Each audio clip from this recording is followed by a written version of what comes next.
Buenos días, la doctora Elisa Guerrero. Vamos a continuar con la segunda parte de terapias de sustitución renal, y en este caso hablando de diálisis peritoneal. Tomando ya en cuenta los conceptos previos acerca de las terapias de sustitución. Actualmente, y como una pequeña introducción, ¿qué tanto usamos las terapias de sustitución renal? En diálisis peritoneal específicamente hay una gran diversidad a nivel mundial.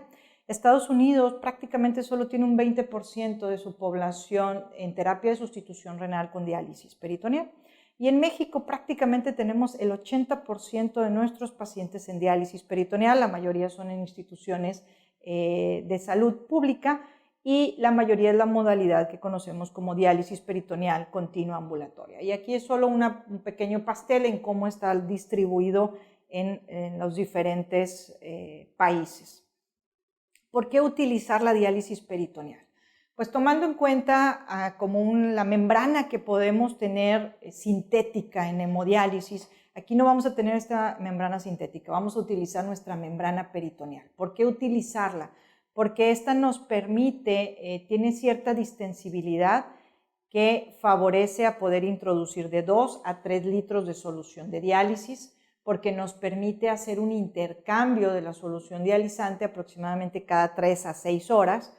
¿Por qué? Porque una de las cosas que va a ocurrir es que aquí sí vamos a tener un compartimento que tiene un movimiento sanguíneo más lento, un flujo sanguíneo más lento, un flujo de dializado que en cierta medida lo tenemos que estar moviendo nosotros por cuestión del tiempo, y si nos pasamos del tiempo llegamos a tener un equilibrio, de tal forma que ya no existe ese procedimiento de diálisis o de difusión. Entonces, la difusión va a ir dependiendo también como un gradiente de concentración, y que este va a estar dependiendo de cada cuando estamos administrando nuestro líquido de diálisis. Y la ultrafiltración, a diferencia de presiones como lo manejamos en hemodiálisis, aquí va a depender de la presión osmótica de la glucosa. Es decir, el líquido de diálisis tiene más glucosa que la que tiene mi paciente, y de esa forma jalo agua, como lo veremos ahorita en alguna otra diapositiva.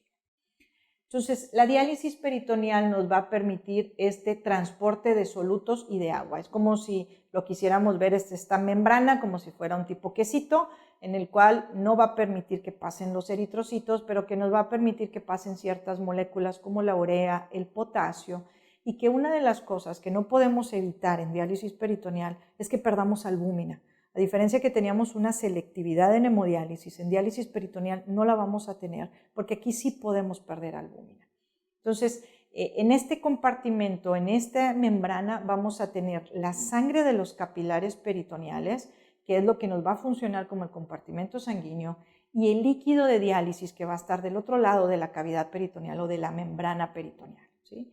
Y esta membrana nos va a actuar como un dializador semipermeable que tiene poros de diferentes tamaños, y que el poro no es igual en todos los pacientes. No es lo mismo que yo utilice un filtro específico para hemodiálisis y es el mismo filtro si yo lo aplico a todos los pacientes, a diferencia de esta membrana, es diferente en cada paciente.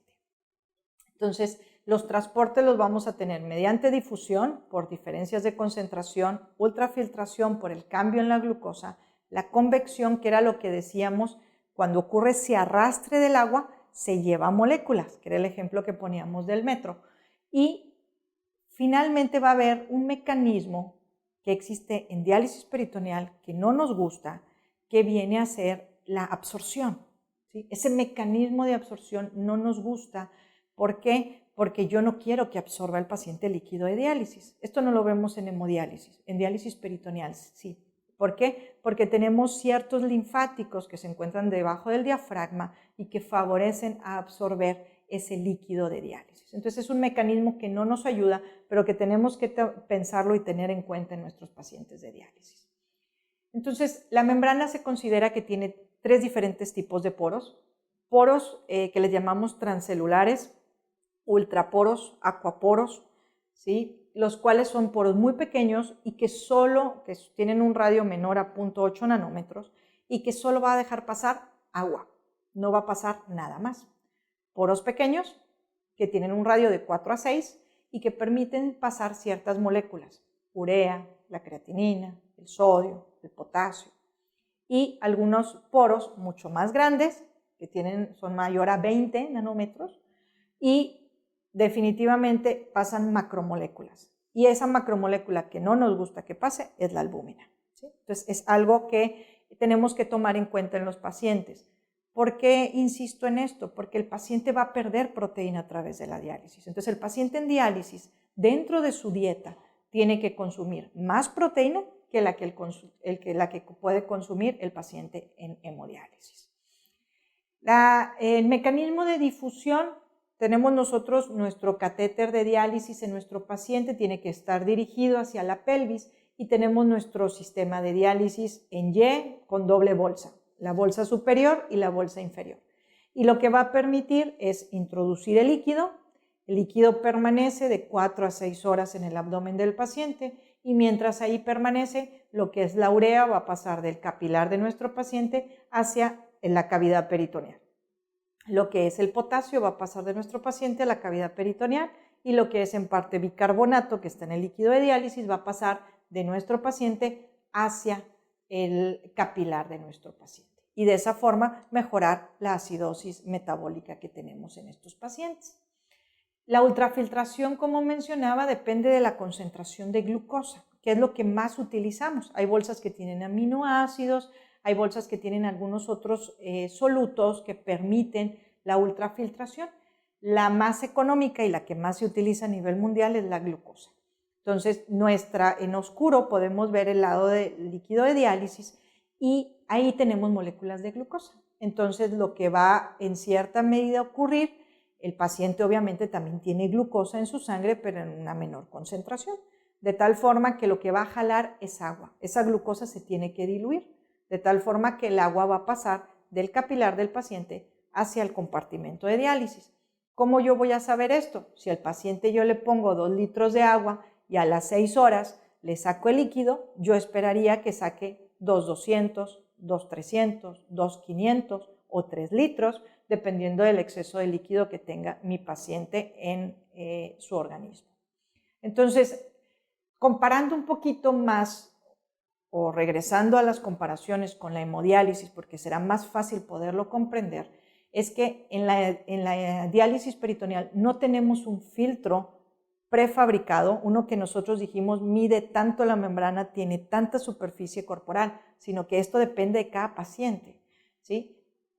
Y que definitivamente lo que utilizamos es la membrana peritoneal, y cada membrana peritoneal es diferente.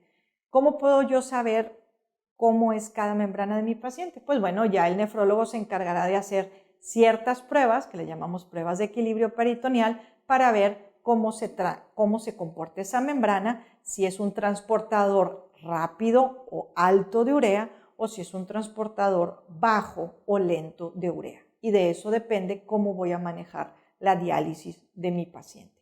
Y es una membrana que no siempre va a ser así. Un paciente puede comportarse como un transportador lento un tiempo y luego transformarse a transportador rápido o viceversa. Ahora, ¿cómo voy a accesar a la cavidad peritoneal de mi paciente? Pues necesito también colocar un catéter. Aquí no existe algo que se llama fístula como en las hemodiálisis, sino que tengo que poner un catéter, una manguerita de plástico.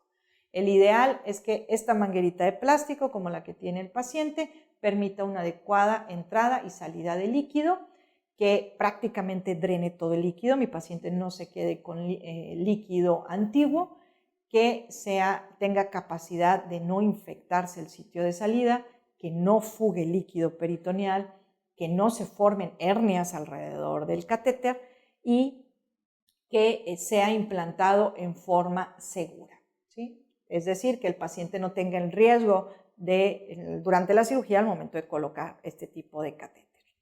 Los catéteres, existían lo que se conoce catéteres agudos. Los catéteres agudos, o conocidos como rígidos, actualmente ya no se utilizan, están prohibidos, de tal forma que no voy a dedicar mi tiempo a hablar acerca de ellos, sino vamos a hablar de los catéteres crónicos, que es lo que más actualmente se utiliza y es lo que está actualmente indicado bajo las guías. Son catéteres que son de silicona, que tienen 2 dacrones, como el que teníamos en hemodiálisis, pero este tiene 2, y uno va en el músculo recto del abdomen y otro va en el tejido celular subcutáneo, como el de hemodiálisis. permite hacer una reacción inflamatoria, fibrosis, granulación, una para que se fije bien el catéter y dos para evitar infecciones. Y este tipo de catéter en su parte más distal, la parte interna, tiene múltiples perforaciones, no solo el orificio que tenemos proximal y distal, sino en la parte más distal o la parte interna tiene múltiples perforaciones y que nos permite, adecuadamente colocado, durar muchísimos años. Si el catéter no tiene ningún problema, el catéter no tiene por qué cambiarse. La colocación puede ser en forma quirúrgica abierta, por laparoscopía, a ciegas, al lado del paciente o por intervencionismo guiados por fluoroscopía. La finalidad del catéter, pues tenemos muchos diseños, generalmente el que más se utiliza es el cola de cochino, hay medidas para adultos, hay medidas para niños, y lo que vamos a tener es en esta imagen, podemos ver en la parte más superior cómo está la salida del catéter y tenemos ahí ese manguito que viene ahí, o cojinete que va en el tejido celular subcutáneo y el otro que va en la pared del abdomen. Ya en la parte más interna podemos ver que está en lo que son el epiplón y las asas de intestino. Prácticamente los únicos lugares donde se fija el catéter son esos dos puntos de Dacron. De ahí hacia adentro el catéter no está fijo, es como le digo a los pacientes, es como si el catéter nadara entre los intestinos, porque tenemos el líquido de diálisis. Estos son los diferentes catéteres que les mencionaba. La parte más cercana podemos ver la parte intraperitoneal, ¿sí? Y del otro lado podemos ver la parte extraperitoneal. Han intentado hacer de diferentes formas con la finalidad de que el catéter no se migre, que no se mueva, que no salga de la pelvis, para pacientes delgaditos, para pacientes más gorditos, con salidas en abdomen, con salidas a nivel del esternón, y por eso las diferentes longitudes. El que más se utiliza viene a ser este, que es en cola de cochino, y el de 2 CUF, que es el que actualmente o el que más se utiliza. Estos son un acercamiento de este tipo de catéteres y mucho depende de la complexión del paciente, de la estatura y de la edad. ¿Qué complicaciones podemos tener al momento de la colocación del catéter? Pues bueno, obviamente dentro de las complicaciones podemos tener una, que tenemos que llenar adecuadamente la cavidad peritoneal para evitar lesiones a vasos sanguíneos o lesiones a vísceras huecas, por ejemplo a vejiga, por ejemplo a intestino, ¿sí? O la punción de algún vaso, alguna mesentérica, o algún vaso sanguíneo importante que haga que el paciente empiece a tener un sangrado importante. Entonces, son dentro de las complicaciones que se pudieran tener y que es importante mencionarles a los pacientes, ¿sí? Si existe una perforación de la vejiga y nosotros ponemos líquido, el paciente pudiera tener una sensación inminente de orinar en ese momento. Y si mandamos a hacer análisis de la orina, va a salir la orina con una gran cantidad de glucosa. ¿Por qué? Pues recordemos, las bolsas de diálisis tienen glucosa.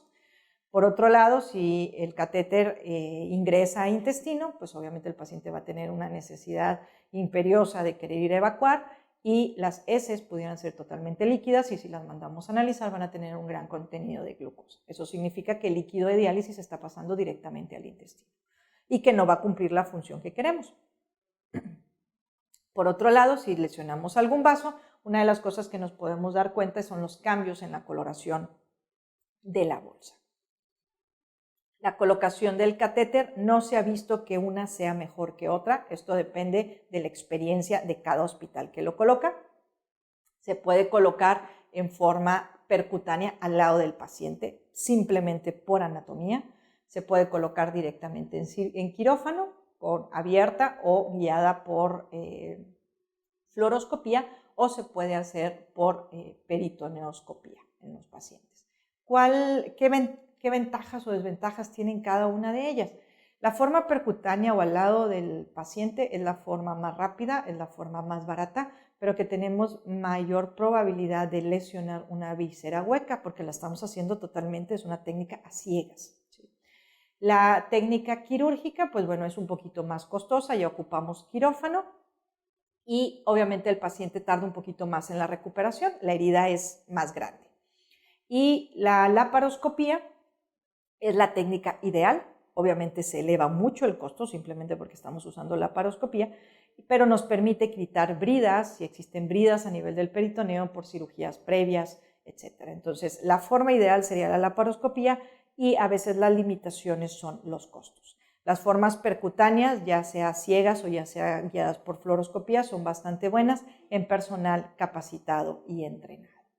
Siempre que se vaya a hacer la cirugía de nuestros pacientes, profilaxis antibiótica. Lo más temido siempre en esta terapia es la peritonitis, de tal forma que lo que tenemos que evitar, y lo único que se ha visto que disminuye el riesgo de infección después de colocar el catéter, es haber puesto un antibiótico preventivo. 1 o 2 horas antes, vía oral, antes de colocar el catéter, o 30 minutos antes de colocación intravenosa. Se prefiere cefalosporinas de primera generación y en caso de alérgicos se puede utilizar vancomicina o algún otro medicamento. La idea es utilizar medicamentos que cubran para gram positivos, que sería lo de piel.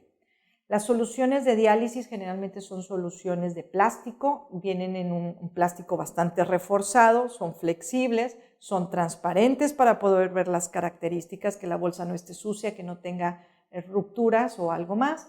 Las presentaciones varían desde 1,5 litros hasta 3 litros. En nuestro país solo se manejan las de 2 litros, las de 3 litros son para usar cicladoras, que vamos a ver ahorita más adelante. Siempre va a traer 100 mililitros más para la limpieza o el cebado de las líneas, sacar el aire para que no le entre al paciente. Y más o menos estas son las concentraciones que tenemos. O sea, es decir, la bolsa de diálisis no viene sola, tiene que traer algo de sodio porque si no causamos hiponatremia en el paciente, calcio, magnesio, algo, obviamente la glucosa que nos va a servir para hacer el mecanismo de ultrafiltración, y el lactato que la finalidad del lactato es al momento que se introduce, se absorbe en el cuerpo y en el hígado se transforma a bicarbonato y de esa forma podemos mejorar la acidosis metabólica. El pH de las bolsas tiene que ser bajo. ¿Para qué? Para evitar que crezcan las bacterias. Recordemos que son alto contenido de glucosa. ¿Qué contenido de glucosas vamos a tener? Existen 3 presentaciones: al 1.5% de dextrosa, que equivale a 1.36 de glucosa, 2.5 de dextrosa, que equivale a 2.27 de glucosa, y 4.25 que equivale de dextrosa, que equivale a 3.86 de glucosa. Normalmente, ¿cómo la conocen los pacientes? Con los colores. La amarilla, que es la de 1.5, la verde de 2.5 y la roja de 4.25. A mayor concentración de glucosa, mayor ultrafiltración, ¿sí? Y de esta forma podemos obtener más ultrafiltración en los pacientes. Existen algunos preparados, por ejemplo, de icodextrina, que es una poliglucosa especial que permite absorber mayor cantidad de glucosa en los pacientes y que no eleva tanto la glucosa en los diabéticos. Esto es algo que hay que tener en cuenta porque los pacientes con diabetes pudieran requerir mayor cantidad de insulina para el control de la glucosa por el uso de la glucosa en la diálisis. Entonces, las soluciones de diálisis, como mencionaba, tienen un pH que es ácido para evitar, 1, el crecimiento de bacterias y 2, que al tener glucosa se haga un caramelo, en realidad, esto por la cuestión del calor, ¿sí? Y permite, obviamente, este pH bajo es a la vez bactericida. Entonces, la diálisis peritoneal, tenemos nuestro catéter que va dirigido hacia la pelvis, se introduce líquido en la cavidad mediante el catéter, se deja permanencia por indicación médica de 4 a 6 horas. Posteriormente, durante esas 4 a 6 horas, el paciente no está conectado a la bolsa, el paciente puede hacer sus actividades habituales y está ocurriendo la difusión, la convección y la ultrafiltración en nuestros pacientes. Pasado ese tiempo, el paciente tiene que drenar ese líquido y se introduce un líquido nuevo. La entrada de líquido, 10 minutos, salida de líquido, máximo 20 minutos. Si esto se tarda más en cualquier, ya sea la entrada o la salida de líquido, esto significa que tenemos un problema con el catéter. Las 2 modalidades que existen puede ser la diálisis peritoneal continua ambulatoria, que es la más frecuente, el CAPD son sus siglas en inglés, y en el cual el paciente se hace un intercambio en la noche, que generalmente puede ser de las 22 horas hasta las 8 de la mañana, y luego se hace algunos intercambios diurnos. El de las 8 y lo saca a las 13 horas, el de las 13 horas y lo saca a las 18, y el de las 18 y lo saca a las 22 horas. Eso es una diálisis continua ambulatoria. El paciente se tarda 30 minutos en hacer el intercambio de la bolsa. La otra es la diálisis peritoneal automatizada, en la cual el paciente solo se hace diálisis durante la noche. Y entonces en el intercambio nocturno, el paciente se conecta y la máquina sola va a estar introduciendo y sacando la cantidad de líquido indicada por el médico, y en la mañana el paciente simplemente se desconecta. Ya sea que la máquina le deje líquido, ya sea que la máquina lo deje sin líquido, o ya sea que la máquina lo deje con líquido y el paciente se tenga que hacer un cambio manual a mediodía, dependiendo de las indicaciones médicas que le haya dejado.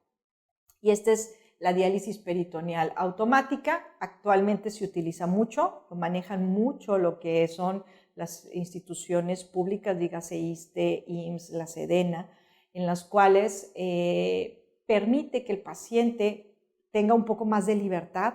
Se les facilita mucho a los trabajadores activos, facilita la diálisis en los pediátricos. ¿Por qué? Porque es mientras el niño está dormido y en la mañana se puede ir a la escuela, ¿sí? Incluso también los pacientes jóvenes o que son estudiantes o que trabajan. Entonces les permite de esta forma dializarse durante la noche y en la mañana hacer sus actividades habituales. La diálisis tiene sus complicaciones, como mencionaba, lo más temido son las infecciosas, pero tenemos de dos tipos, infecciosas y no infecciosas.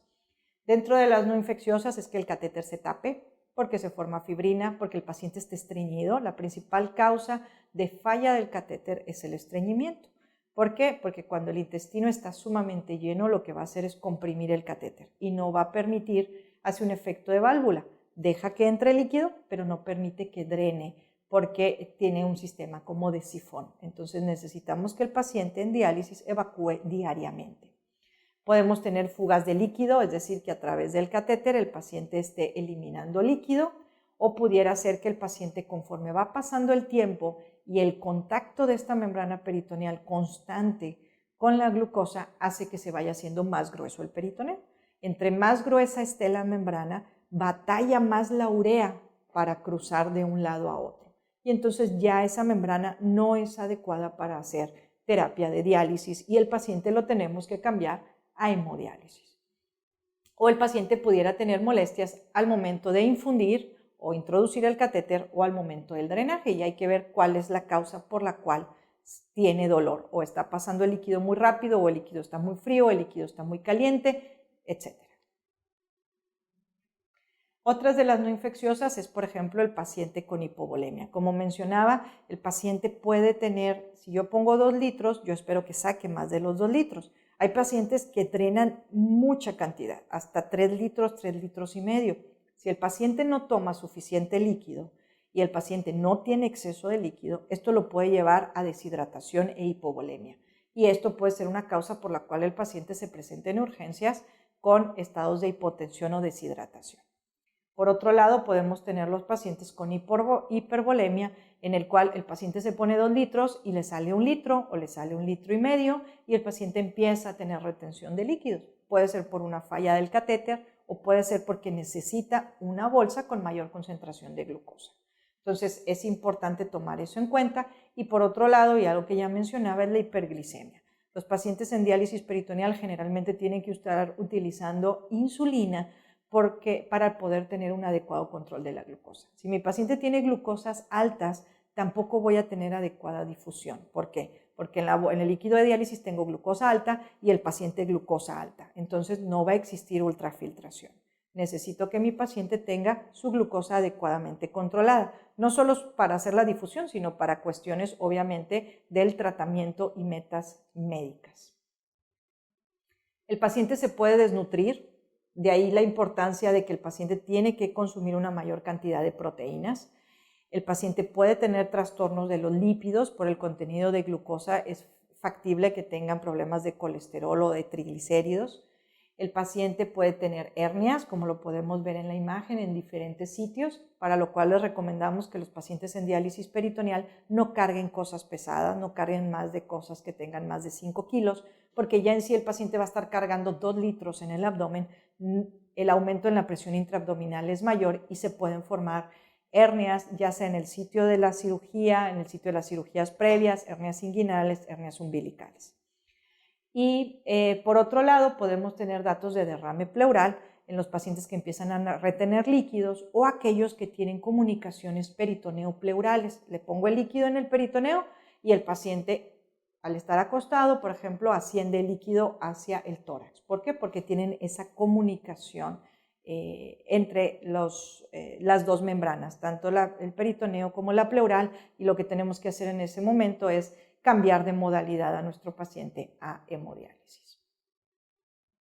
Las más temidas son las infecciosas y entre ellas la peritonitis, y uno de los datos que nos va a alarmar es el cambio en la coloración. Si podemos ver en la imagen están una jeringa con un líquido de características normales y un tubo con un líquido infeccioso o líquido de peritonitis.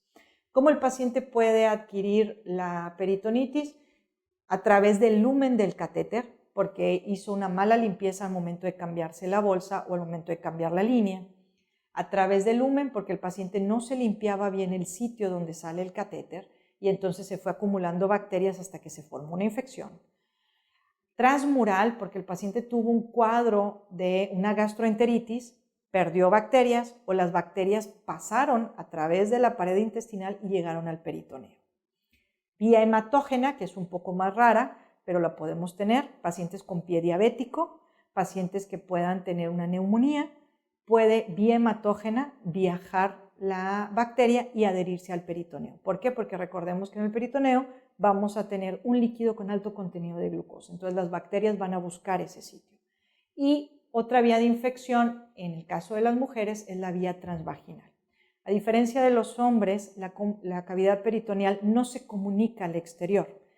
En la mujer tenemos comunicación al exterior a través de las trompas de falopio. Entonces, cualquier infección vaginal que pudiera tener una mujer y que no sea adecuadamente atendida, se puede transformar en un cuadro de peritonitis y generalmente el problema son hongos porque la infección más frecuente es por cándida. Los agentes causales más frecuentes de infecciones es los staph, son los cocos gram positivos y generalmente es el staph epidermidis. En segundo lugar es el staph aureus y de ahí bacilos gram negativos. Entonces, siempre de los más frecuentes es eso, por lo que siempre se les dice a los pacientes el adecuado limpieza de la piel y al momento de estar manejando o haciendo la diálisis. Para el diagnóstico de peritonitis se tienen que cumplir 2 de los 3 siguientes requisitos. 1, que mi paciente tenga signos o síntomas de inflamación peritoneal. Signos, dolor abdominal, signos líquido turbio que podamos ver en el paciente. Síntomas, dolor abdominal, fiebre en los pacientes, náusea, vómito, que nos hablen de datos de peritonitis.